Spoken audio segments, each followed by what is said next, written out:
and you would like to see more of these types of videos, please feel free to let me know. And I also welcome your suggestions and book recommendations for your favorites, and also books you would love to hear me talk about here. So, and if you enjoy these videos, I would be deeply grateful if you would like and subscribe to my channel. Thank you so much. Let's get started, shall we? Our next book, we have another unusually sized book. This is a fun one in its formatting, in its subject matter, in its content itself. I could say that this is not like any other book I have ever come across. So this I picked up a few years ago when I became interested in the teachings of Alan Watts after finding the How to Love book. I became more interested in Zen teachings. That led me to Alan Watts, and then I kind of, for whatever reason, during that same time of listening to Alan Watts lectures and reading his books, I think it could have been even just recommended on Spotify or something, but there was the teacher Ram Dass came up. So he's sort of, he I don't believe he is living any longer, but in the 1960s and 70s, he started out as someone who had achieved very high levels of conventional success in society. I feel like this is an old story. This is almost a human mythology that I have thought, I think that story shows up in other teachings, but this idea of someone who has reached the pinnacle of like success defined in like societal terms, and then kind of renounces it or goes in a different direction because he or she does not find the kind of fulfillment that he or she expected to find. So, as many of you know, I also really enjoy music from this era. It's an era I appreciate. I love the idea of experimentation and openness to concepts. But this book is called Be Here Now by Ram Dass. So, as I mentioned before, he was a very successful person by most measures, conventional measures. He was an Ivy League professor, and very intelligent guy. He decided to experiment with altered consciousness and also go to India, where he followed a guru for some time and learned more Eastern philosophy. So much of his thoughts and the teachings that he absorbed and digested during that time are contained here in this book, which is a very interesting format. You have the first section tells the story of his a little bit of his biography, his life. I think that's him with his mom. And then the ashram where he lived in India, where he visited. This is him at that time. And then I believe this was the guru that I'm not sure if you can see this very well. It's not even the really clearest printing, but this is the person he visited and learned from. And then this is him and another building. I'm not really sure where that is, but after that first section where he talks about his kind of that first person account of his travel to India, his early life, he goes into the teachings and learnings that he was immersed in. And there's some very interesting drawings, maybe printmaking, I'm not really sure. But a lot of this, for me, is just kind of inspiring. It kind of shakes me out of my usual way of thinking. I don't take it as a kind of, at face value.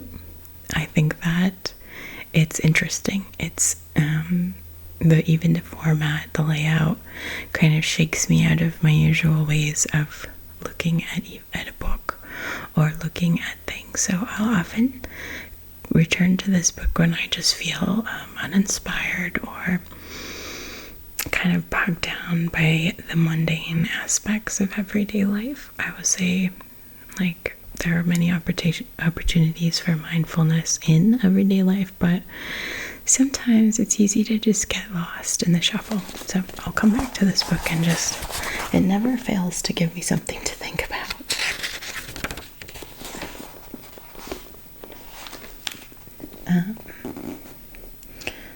I really like this page. There's this line drawing of a snake, and it says, consciousness equals energy, love, awareness, light, wisdom, beauty, purity. It's all the same trip. It's all the same. Any trip you want to take leads to the same place.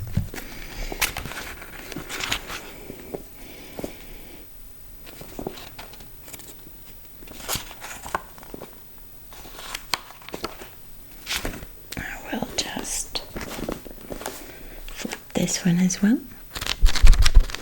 It has this sort of thick craft paper pages. Some very wild illustrations. Even at times it's almost difficult to read the text, but that effort that you need to put in can be interesting sometimes in itself.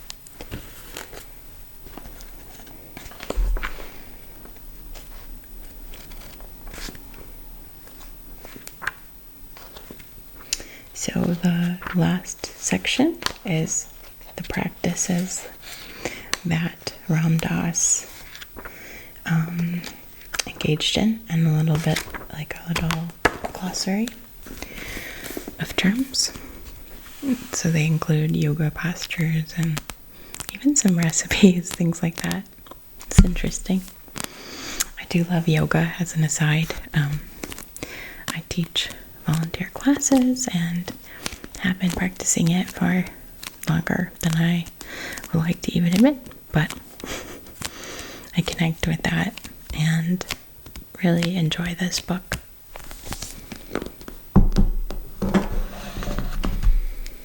The next book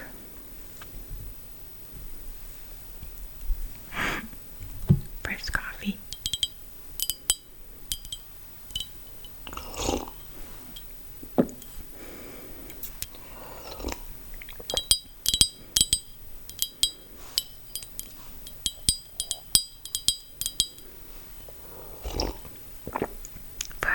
Book. We have a book that was damaged in a move when it was rained on while being moved in a trailer, and then cover was shredded by a puppy. So, this book has had a rough go of it. But I still love it. It's still readable. And it has a lot of value in spite of its rough appearance.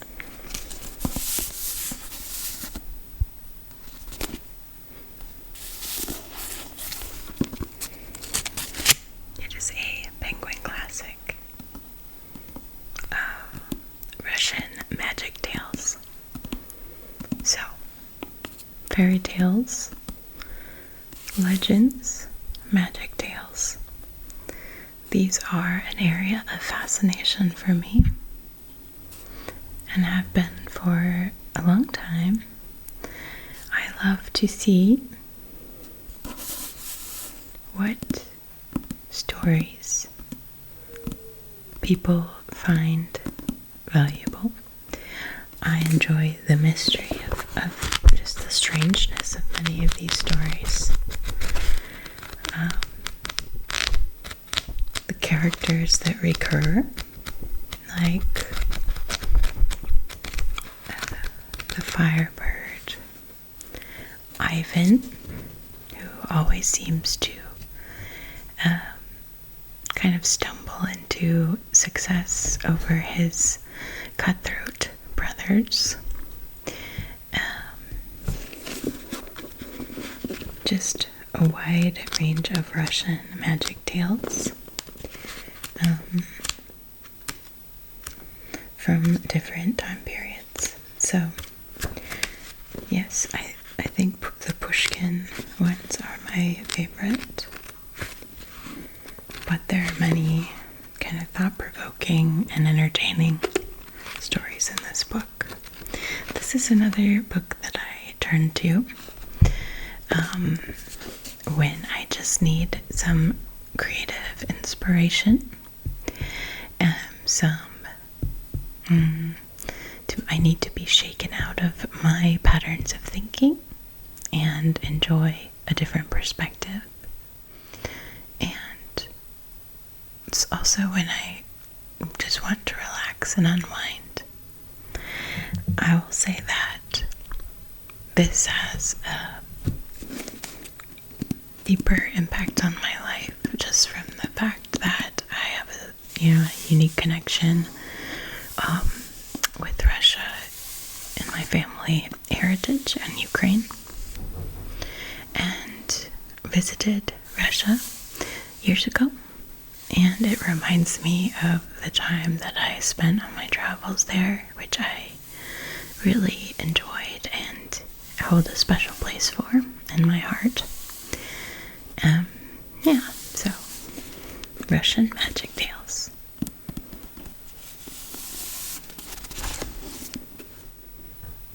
Next, I have a book that I've loved since I was very young. C.S. Lewis, The Silver Chair. So, all the Narnia books are great. I enjoyed them a lot, but this one is by far my favorite. I really like this edition. The illustrations, the cover illustrations on this edition.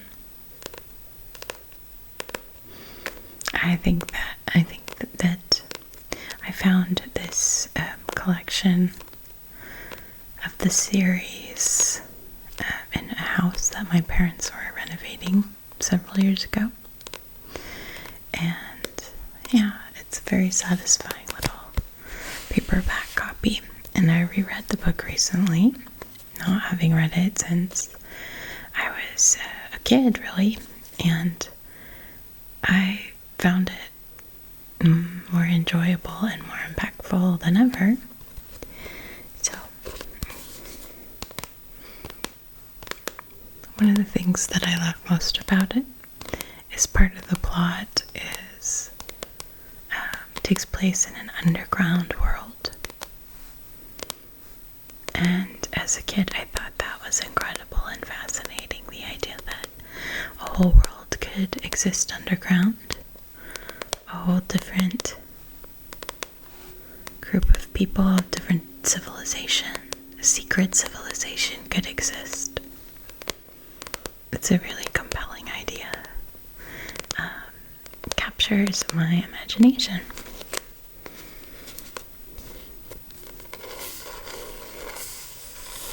I'm gonna just flip through it a bit.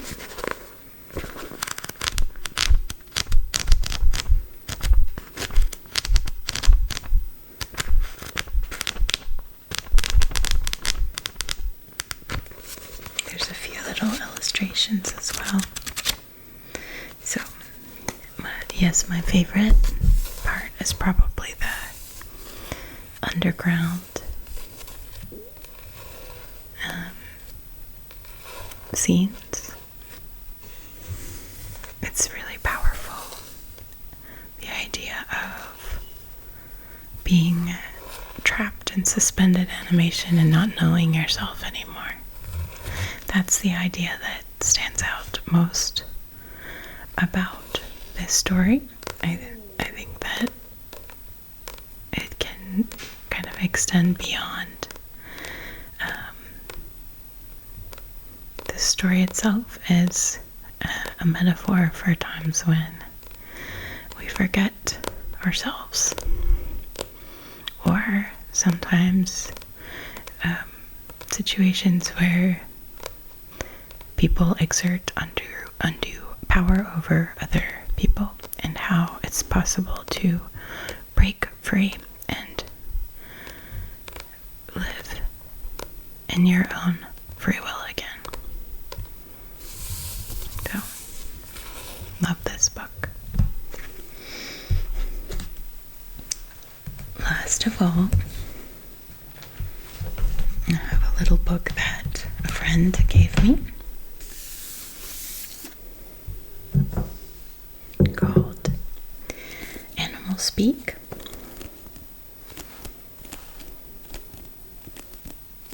by Ted Andrews.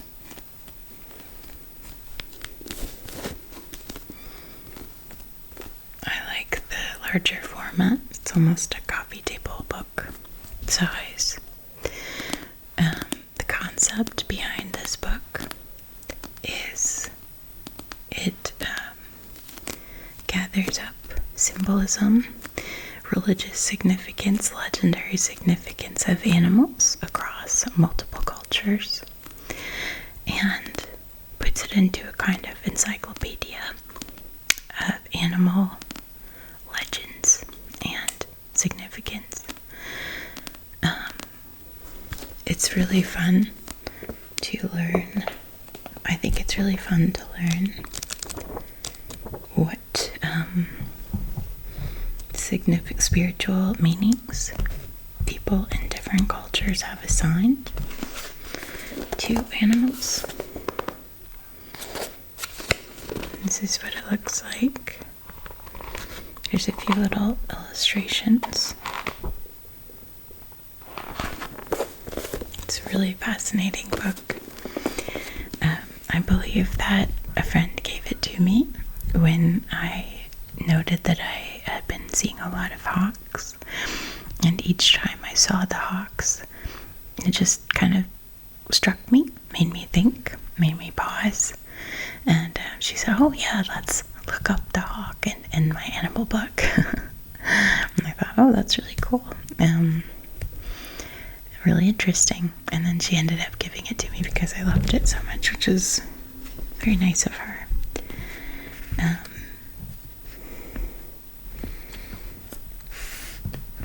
So the idea is, which of course, it's an interesting idea. I don't take it completely at face value, but the idea is that as you begin to recognize the patterns of animals that you see in your life, and I'll quote here, you will begin to understand your life more effectively. You will be able to develop a more unique view of yourself, along with a new look at reality. you'll find yourself filled with new inspiration, and you'll find yourself more creative within your life. The more you understand your animal, the more you understand yourself. So it's sort of a framework for self-knowledge. It talks about the mystery of predator and prey, has a section on exploring different landscapes and ecosystems and the symbolism in them.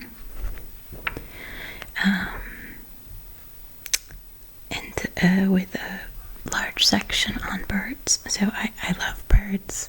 I have an Amazon parrot in my life who is 30 years old, and I have had him.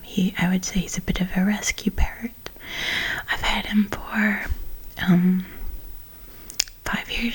or 5 years now, and he's an essential part of my life and my family's life.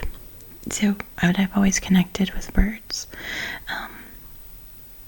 I just love something about them has always fascinated me. So I especially enjoy the bird section. You can look up different birds alphabetically, but there are also sections on flight and feathers and the growth cycles of feathers. Feather magic, which I have not sort of delved into, but it's kind of interesting. A bird. So I'll show you one of the pages here where it talks about a particular animal. Lately, I've been connecting a little bit more with bluebirds. When I was a kid, my grandmother gave us these little glass bluebirds called bluebirds of happiness, and I just really identify with the bluebird. I've had dreams about bluebirds. And here's another question for you. Are there any animals that you dream about frequently? This is something I'd be very interested in, or that you've dreamed about ever. I always notice when animals show up in my dreams. A lot of times I can tell something of the symbolism that my consciousness is trying to reveal by the health that the animals are in. So a healthy animal showing up in the dream always gets my attention. So I'll read you a little bit from the bluebird section. Bluebird, keynote, modesty, unassuming confidence, and happiness. A cycle of power, winter and summer. So it's summer now. Maybe that's why I'm connecting, especially with the bluebirds. The bluebird is a native bird of North America. Although once common, they are now quite rare. This is often a reminder that we were born to happiness and fulfillment, but we sometimes get so lost and wrapped up in everyday events of our lives that our happiness and fulfillment seem rare. When bluebirds show up, it should first of all remind you to take time to enjoy yourself. Bluebirds are part of the thrush family, and you may wish to read about thrushes to learn more about the bluebird. The males are entirely blue, while the females are only blue in the wings. Occasionally, there will be some warm reddish tones on the chest as well. Pay attention to the colors and where they are located. This will provide some insight. To the Cherokees, blue is the color of the north, while in many magical traditions, it is the color of the east. The edges of many Jewish prayer shawls were often the color of blue. Blue is associated with the throat chakra and creative expression. Blue is symbolic, so ask yourself what blue means to you personally.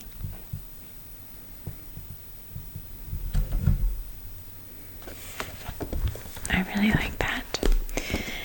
I think that for me, creative expression is really essential part of life, so it makes sense to connect with that blue color, which is also just my favorite color in general. Thank you so much for joining me. It's a pleasure to be with you. I wish you all the best.